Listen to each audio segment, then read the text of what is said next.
ગુર્જરપતિ મૂળરાજદેવ ભાગ 1 લેખક ધૂમકેતુ પ્રકરણ 9 તત્કાલ નિર્ણયની પળ.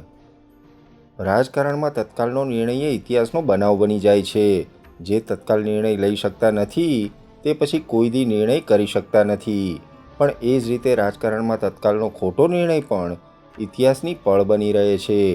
અધીરા, ઉતાવળિયા, બિનઅનુભવી, વાચાળ અને નાટકી માણસો રાજકારણમાં આવે છે ત્યારે એમના નિર્ણયો એવા જ હોય છે. રાણી ભાટ્ટી તત્કાલ પગલાં લેવા અધીરી થઈ ગઈ હતી, પણ તત્કાલ નિર્ણય લેનારાઓમાં જે દ્રઢતાભરી વીરતા હોય એવો એને કંઈ ખ્યાલ જ ન હતો. ઘણીવાર વીરો હોય તેમ વર્તે છે ત્યારે મહાકાલ પણ એમના ભાવિ માટે હાથ ધોઈ નાખે છે. આવા છદ્મવીરો કે વીરાંગનાઓ ઇતિહાસ પટ ઉપર વારંવાર આવે જ છે. રાણી ભાટ્ટી એ વર્ગમાં હતી. વીર ચાપોદકટ, માધવ, રાણો, જેહુલ બધાને તત્કાલ બંધનમાં મૂકી દેવા એ અવનવી યોજના કરી રહી હતી. ઉયા ભટ્ટે બીજો જ નિર્ણય લીધો હતો. પળ પળ કિંમતી હતી.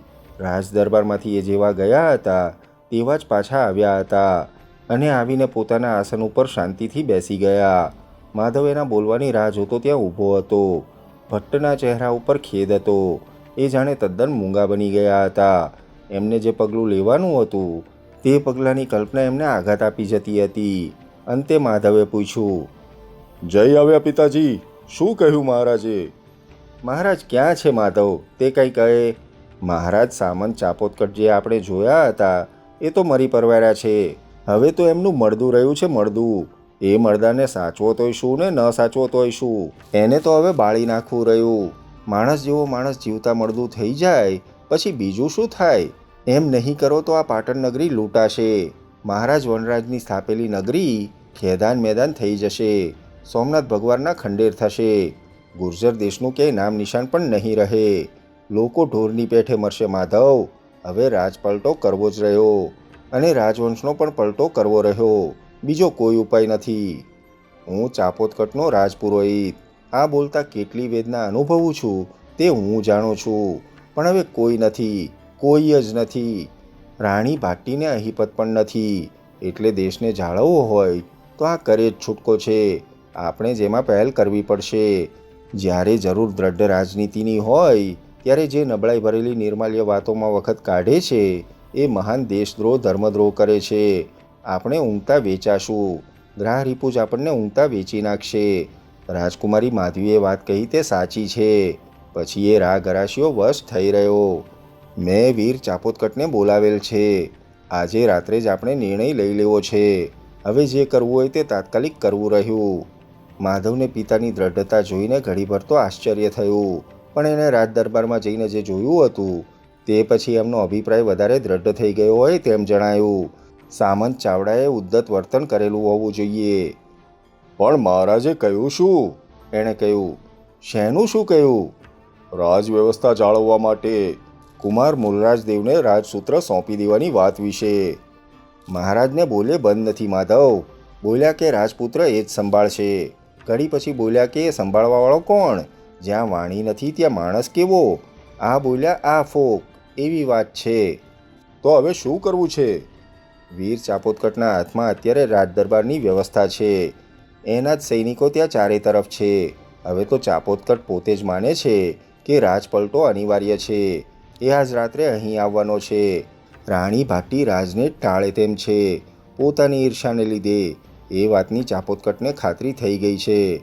એણે જ મને કહ્યું કે રાજપલટો અનિવાર્ય છે, નહીંતર હવે નગરી નહીં રહે. આજે રાત્રે જ આપણે નિર્ણય કરી લેવાનો છે. માધવને ઉતાવળ લાગી, પણ એને વિચાર આવ્યો કે હવે જ્યાં સામંત ચાવડાનું ઠેકાણું નથી ત્યાં બીજું શું થાય? રાણી ભાટ્ટી ગમે તે પળે તેને હણી નાખવા તૈયાર હતી. આંતરવિગ્રહની આવી ભયંકરતા દેશને રફે દફે કરી નાખે. અત્યારે પળ પળ કિંમતી હતી.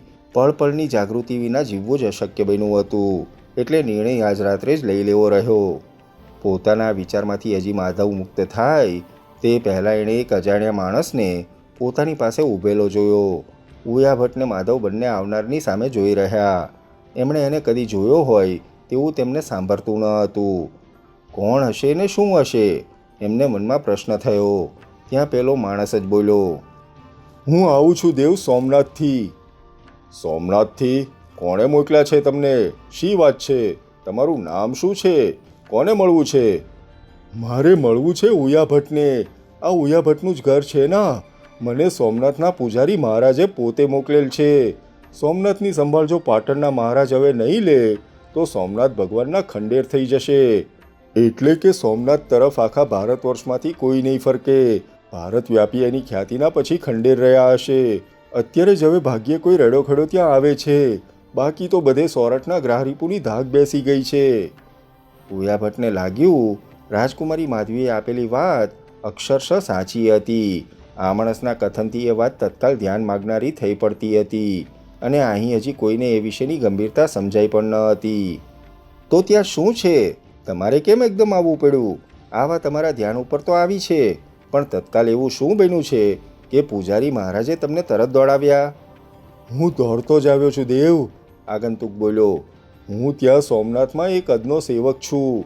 મારું કામ તો ફૂલો ભેગા કરવાનું છે. હું માળી છું, પણ કોઈ દ્વારપાલ ગ્રાહરીપુરી ધાકે આ બાજુ ફરકી શકે તેમ નથી. કોઈ સૈનિક જેવો તો આ બાજુ આવી શકે જ નહીં. એવી કડક દેખરેખ છે. જ્યારે વાત લાવેલ છે કે કચ્છનો લાખો ફૂલાણીને રા ગરાસિયો બંને હવે પોતપોતાના સૈન્ય ભેગા કરે છે. સેન ભેગા કરે છે? ક્યાં ભેગા કરે છે? કહે છે કે આટકોટ પાસે. એ બંને સેન ભેગા થાય પછી એ પાટણ ઉપર આવવાના છે. પાટણ ઉપર આવવાના છે? વાત સાંભળતા માધવ પણ ચોંકી ગયો. આ તો ઘર આંગણે જ લડાઈ આવી રહી હતી અને અહીં તો હજી આંતરવિગ્રહના ભણકારા વાગતા હતા. પાટણ ઉપર શું છે? ઉયા ભટ્ટે પૂછ્યું. પાટણમાં શું કોઈ રહ્યું નથી કે પાટણ ઉપર દોડ્યા છે? અહીં તો એમના દાંત ખાટા થઈ જશે. અહીં તો સામંત ચાવડો છે. પણ ત્યાં તો વાત બહુ જોરશોરમાં ચાલે છે પ્રભુ, કે પાટણમાં હવે મહારાજ સામંતરાજનું કંઈ ઠેકાણું રહ્યું નથી. નીત નવી નવી આજ્ઞાઓ આવે છે. રાણી ભાટ્ટી રાજનો કબજો લેવા માગે છે. મહારાજનો ભાણેક એક જ છે, પણ તે હવે પાટણ છોડી દેવા માગે છે. પછી તો પાટણમાં કોઈ ધણી દોરી રહેતું નથી, કોઈ એને દોરે તેમ નથી. એટલે અત્યારે જ પાટણ ઉપર હાથ મારી લેવા જેવું છે. આ બંને એટલા માટે દોડવા માગે છે. હજી તો એમના સેન ભેગા થાય છે, પણ ભેગા થઈ જશે પછી થઈ રહ્યું. પૂજારી મહારાજે આ સમાચાર અહીં તમને આપવા માટે જ મને દોડાવ્યો છે. ઉયા ભટ્ટને વાત ઘર આંગણે જ આવતી જણાઈ. તેમણે માધવ સામે જોયું. માધવ, અત્યારે આ ભાઈ, શું તમારું નામ? મારું નામ શંકરમાળી. ત્યારે શંકરમાળી, તમે અહીં આજે રહી જાઓ. તમારો સંદેશો પહોંચ્યો. તમારું કામ પડશે ત્યારે તમને બોલાવીશું. હમણાં તો માધવ, આને આપણા અતિથિ ઘરમાં મૂકી આવવા માટે કોઈને મોકલ. ત્યાં થાક ઉતારો માળી, દોડતા આવ્યા લાગો છો. ક્યાંય પાણી પીવા રોકાણો નથી પ્રભુ. પૂજારી મહારાજે કહ્યું હતું કે એક દી મોડું પડશે તો પછી મોડું જ પડશે. દોડતો જા, એટલે દોડતો આવ્યો છું. ગ્રાહરીપુની ધાક એવી છે કે કોઈને પાટણ તરફ ફરકવા પણ દેતો નથી, પોતાની વાતની ખબર ન પડે માટે. એટલે તો એક ટાળું મેં ભેગું નથી રાખ્યું ને દોડતો જ આવ્યો. ત્યાં જુલમ છે દેવ, કોઈ પાટણમાં નહીં જાગે તો થઈ રહ્યું. જાગશે. પાટણમાંથી કેમ નહીં જાગે? પણ મોડા જાગશે તો જાગ્યા ન જાગ્યા બે સરખું છે. તમે એના સેન જોયા નથી. કહે છે લાખો ફૂલાણી કચ્છમાંથી નીકળી પણ ચૂક્યો છે. ઉયા ભટ્ટને લાગ્યું કે કાં તો એક દીનું મોડું એ મોડું જ રહેવાનું છે. એણે માધવ સામે જોયું. માધવ, આ સાંભળ્યું તે? હા પિતાજી. માધવ શંકરમાળીને લઈ જતા બોલ્યો. હું કહો તો વીર ચાપોદકટ પાસે આંટો મારી આવું? મને પણ એમ લાગે છે. વીર ચાપોદકટને કહી જાઓ. કહી દે કે નિર્ણય હવે તો આજે જ લેવાનો છે. એ હવે ચોક્કસ છે. એટલે એને કહેવાનું તમે તમારો નિર્ણય કરીને જાવજો. માધવ શંકરમાળીને મૂકીને વીર ચાપોદકટના ઘર તરફ ગયો.